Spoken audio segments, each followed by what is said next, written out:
తెలంగాణ భవన్లో BRS senior నేత మాజీ మంత్రి సింగరెడ్డి నిరంజన్ రెడ్డి మాట్లాడుతున్నారు. లైవ్ ద్వారా చూద్దాం.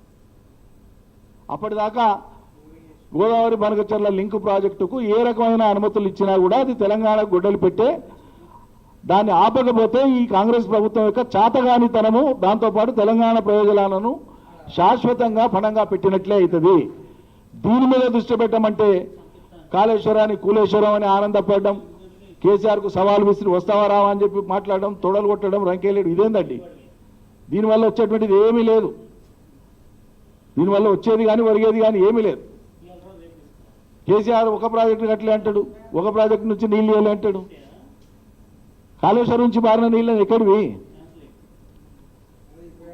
మేడిగడ్డ ఏం చేయకుండా ఉండి నేను తుమ్మిడేటి దగ్గర పర్మిషన్లు తీసుకొస్తాను మహారాష్ట్రకి ఒప్పించి, కొద్దిసేపటికి అజ్యూమింగ్ ఫర్ సెకండ్ తుమ్మిడి కట్టి నువ్వు కట్టినవే అనుకో, కొద్దిసేపటికి ఇప్పుడు కాళేశ్వరంలో అంతర్భాగంగా కేసీఆర్ నిర్మించినటువంటి ఆ జలాశయాలు, ఆ పంప్ హౌజులు, ఆ టనల్స్, ఆ కెనాల్స్, ఆ రిజర్వాయర్స్ ఇవేవి లేకుండా నువ్వు ఒక్క చుక్క కాళేశ్వరం నీళ్ళు ఇస్తావా తెలంగాణకు?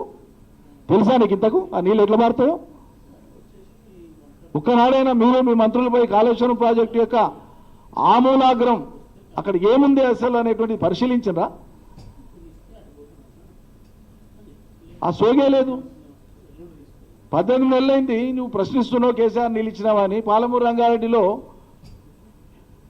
మొత్తం 27,160 ఎకరాల భూమి ఉంటే 27,000 ఎకరాల భూమిని అక్వైర్ చేసినాం, కాంపెన్సేషన్ ఇచ్చినాం, రిహాబిలిటేషన్ చేసినాం, 5 రిజర్వాయర్లు కట్టినాం, 4 పంపింగ్ స్టేషన్లు పూర్తి చేసినాం.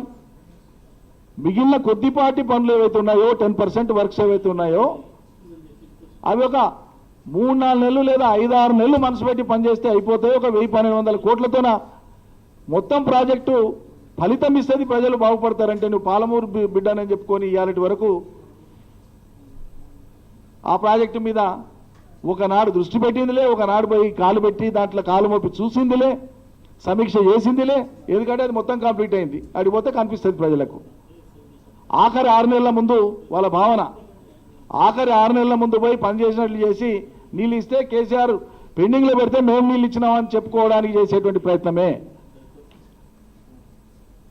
అంతకుముందు కాంగ్రెస్ మొదలుపెట్టినప్పుడు మీరు లేరు, కాంగ్రెస్లో తెలుగుదేశంలో ఉన్న రేవంత్ రెడ్డి గారు. కాంగ్రెస్ నీళ్ళు అని దుస్థితిలో మీ నాయన చచ్చిపోతే దినవారాలు చేసుకుంటే నెత్తిగడుకోనికే నీళ్లు లేవని శాసనసభలో మీరు మాట్లాడిన మాటలు ఇప్పటికి రికార్డులో ఉన్నాయి.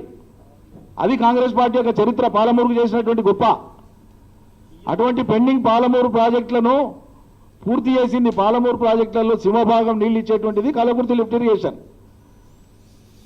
ఆ కల్వకుర్తి లిఫ్ట్ ఇరిగేషన్లో మొత్తం ఎలక్ట్రో మెకానికల్ వర్క్స్ నుంచి మొదలు పెడితే సర్జ్ పూల్స్, పంప్ హౌసెస్ మొత్తం పూర్తి చేసిందే టీఆర్ఎస్ సర్కార్.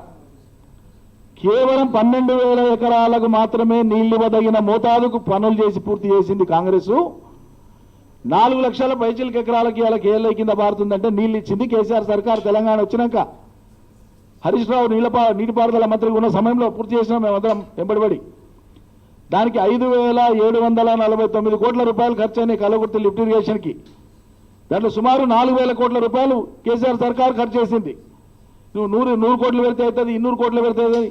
మీరు తెలిసి మాట్లాడతారా, తెలియక మాట్లాడతారా, ఏదోటి మాట్లాడితే నడుస్తుందని మాట్లాడతారా? రాష్ట్ర ప్రభుత్వం పెట్టినటువంటి ఖర్చు రాష్ట్ర ప్రభుత్వం దగ్గరనే ఉంటాయి కదా లెక్కలు. మహాత్మా గాంధీ కల్వకుర్తి లిఫ్ట్ ఇరిగేషన్కి అయిన మొత్తం ఖర్చు ఎంత? 5,749 రూపాయల ఖర్చు అయింది ఇప్పటి వరకు. దాంట్లో కాంగ్రెస్ పీరియడ్లో పెట్టినటువంటిది కేవలం 2,300 కోట్లు మాత్రమే. సుమారు 4,000 కోట్ల రూపాయలు ఖర్చు పెట్టింది టీఆర్ఎస్ సర్కార్. ఇది 100 సార్లు